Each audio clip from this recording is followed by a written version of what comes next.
Throw some more.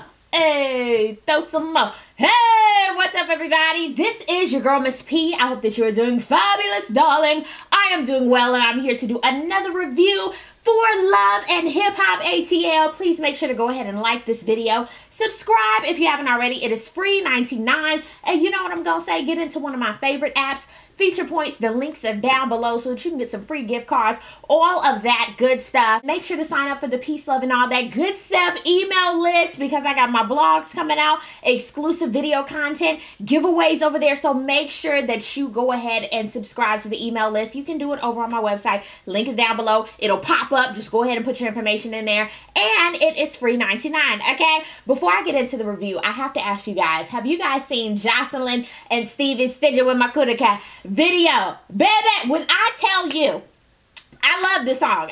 It's catchy because I'm sitting with my Kuda Cat. It is so catchy. But the video, honey, I didn't know if that cowboy erotica with the pasties and the cowboy hats and the lickage was the move. Who came up with the treatment for the Stingy with my Kuda Cat video? Good God, how you do me like that? Let's go ahead and get into this review. Have you liked this video yet? Make sure to go ahead and do that. Thumbs it up. Thank you. Margot and Joseline are meeting up. I mean, just out of the blue, Joseline saw on the blogs that Margot was moving to Atlanta, so she wanted to meet up with her. I was like, girl, you ain't fooling nobody. They put y'all together. I know good and well you weren't on the blogs like, oh my God, let me call up Margot and see how she doing. Joseline, that wig though, throw it away. Throw it out. Throw that shit. Matter of fact, cut it up.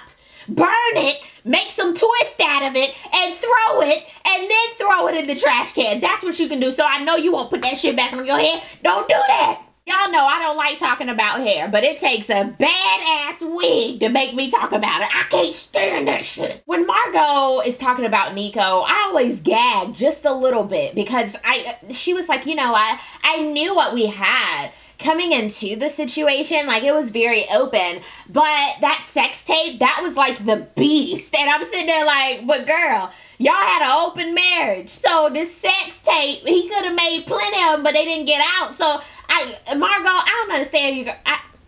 I'm not gonna try to get you either, girl. I'm gonna leave you where you at, girl. Really? UPS man always wants to stop by whenever I'm recording. Brief intermission. I'll get you something to drink or something. Yeah, I can edit this, but I'm just gonna. Max is barking. It's just too much. They start talking about the maid and the tape. Joseline said, I knew something had to be up because the way that she said they just found it in a suitcase and it was a professional tape. I knew something had to be up with that. Out of nowhere, Margaret was like, yes, because Mimi is the one who planned the whole thing. The whole thing. Joseline was loving this. She was absolutely loving it. She was lit up like a Christmas tree, and Margot could care less. Joseline was like, she's such a dirty bitch. She said, I got everything on this bitch. She said, I'm telling everybody in Atlanta. Speaking of the maid, she is hustling to get to Tiffany Fox so that she can apologize for Stevie's behavior, and she want to reel her in for MF management. She talks to Tiffany Fox and she says, I'm so sorry about what happened at the event. Stevie was off the chain, but he's now in rehab, and I would love to work with you.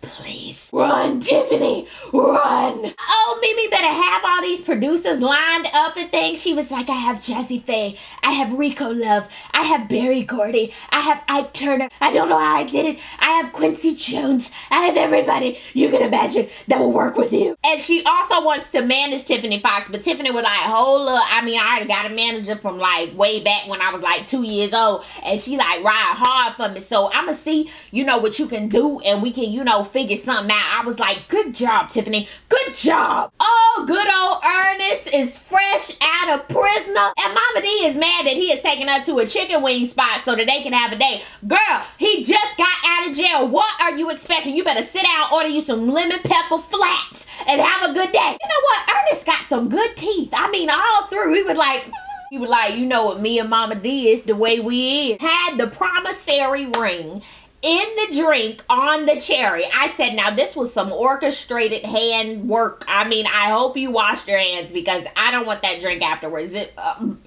Mama D wasn't having it. She was like, this is so ghetto as fuck, Ernest. Lord, Mama D done hurt his little feelings. I can see how they were tit for titty back in the day because it was just too much. He just got out of jail, boo. What are you expecting him to do? I know you weren't expecting nothing from Tiffany, girl. Y'all keep them lifted up in prayer because I don't see anything. I don't see them coming together. I don't see a Yandy parentheses special live wedding. I don't. Are y'all watching that, by the way? I think I'm gonna miss it. I think Jocelyn and Carly are looking at the little wedding invites, aka she want to spill all the tea and punch about Mimi. Hold up. Jocelyn has on the Stingy with my Kuda Cat outfit at the little stationery spot. Ma'am, you don't have no cutoff shorts and nothing. What the hell got all your ass cheeks out in the stationery place? Girl, we end up figuring out that she wants to have a party for herself. She didn't spill the beans just yet. Adam's apple, Kurt done put all the money into this new home, and child, I mean, they still laying down the brick. They ain't got no windows yet. The appliances ain't even there. I mean, they ain't even got no driveway.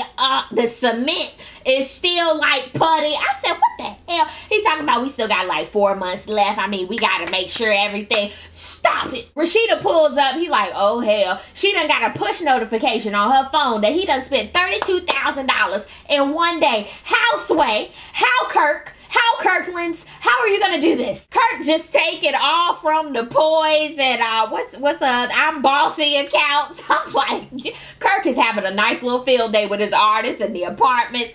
Rashida.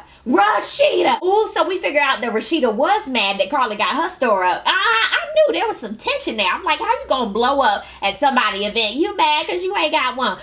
She was like, Kirk, how much in the hole are we? He was like 100,000 in the hole. I said, damn, ooh, what? You know what? I'ma freeze that account. That's what I'ma do. I'ma freeze. He said, you ain't gonna do nothing. We're both on the account. She said, you better watch. Then I'm gonna open up me a store. I was like, you know what? Ding dong. I mean, you're married. You're both on the accounts. Y'all really need to be figuring this out. And Rashida, girl, you need to have you a game plan. Y'all need to figure that out. Girl. Jessica Dime and her ass, literally in the camera, are meeting up with Mimi because Mimi wants to figure out how she can work with her for MF management. Jessica Dime was like, you know what? I use my dancing as like a stepping stone. You know what I'm saying? Mimi called Jocelyn a talentless troll. I hollered. I am loving Mimi in her confessionals this season. I love it. Mimi, you done blew it up talking about I'm also working with Tiffany Fox. But you don't tell nobody. Well, you trying to meet them and get them in the fold. Who else you working with? I mean,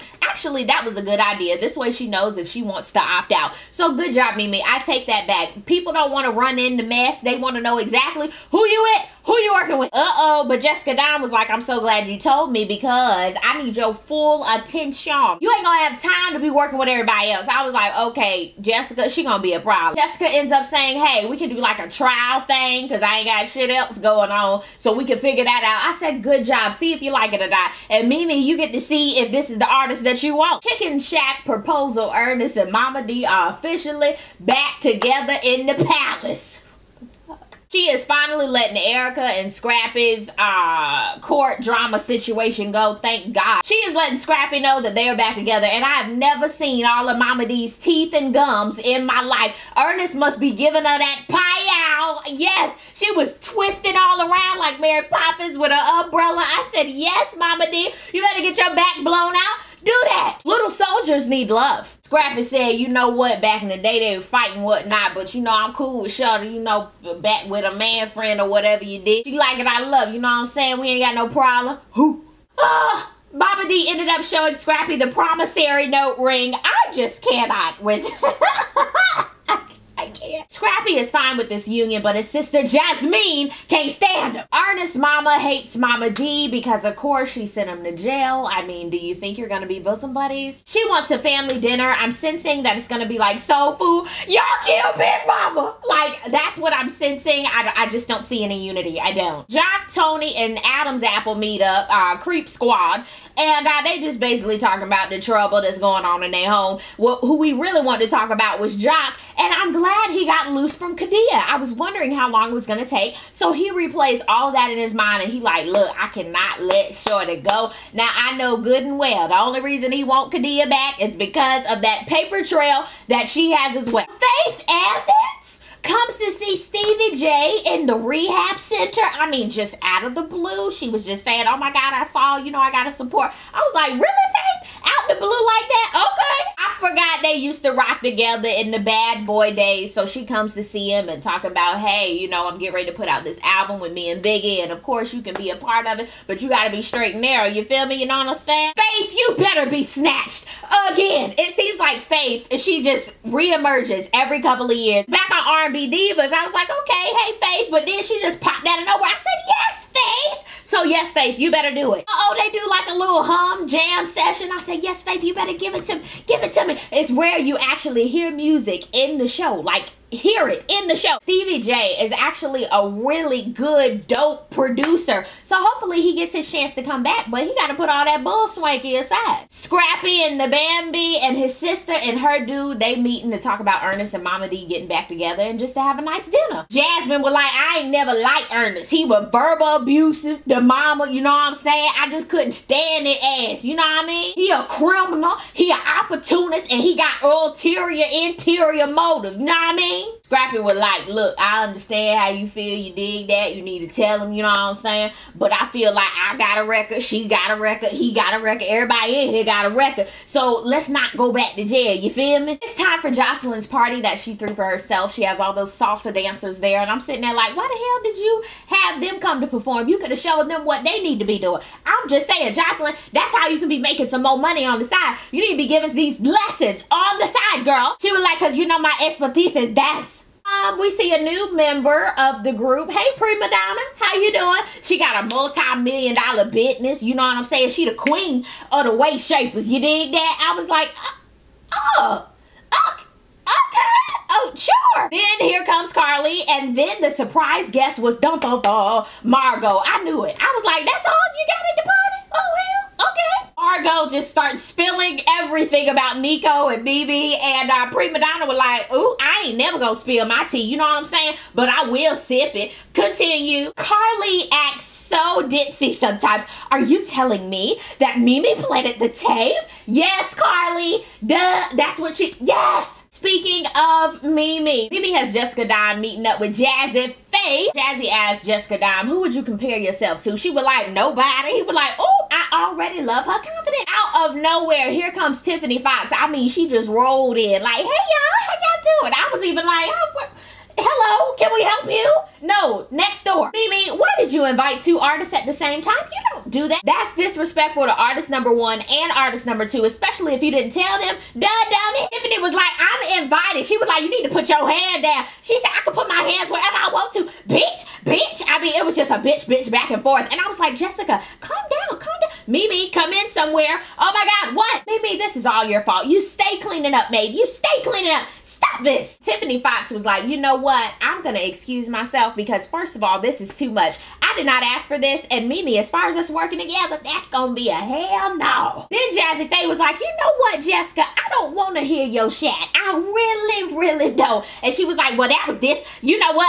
And he was like, you're still talking. She was like, but I got to, not in my building, boo. You got to go. Matter of fact, excuse yourself. And Mimi, this is motherfucker management because this is some shit. I said, damn, Jazzy Faye and Miss Jessica Dime Rabbit, shut the hell up. You the one that's trying to get these opportunities and meet with these producers and stuff. You can't be messing up your reputation over some foolery. Mimi, you know good and well that you shouldn't have had them two together. That was an absolute no. You know better than that. So, baby, that was the episode. Down below in the comment section, please let me know what you thought of this episode. And you just might get a shout out. Shout outs for the last video. Let's go ahead and get into it. Big old shout out to Pam S., A. Michaels, Dominique Brooks, Darla Anderson, Sophisticated CRN, Miss Curious G, Terry James 89, Miss K Bradley, James DD2, Mischievous 91, Una Corthion, Sweetness in BK, Soft and Beautiful 77,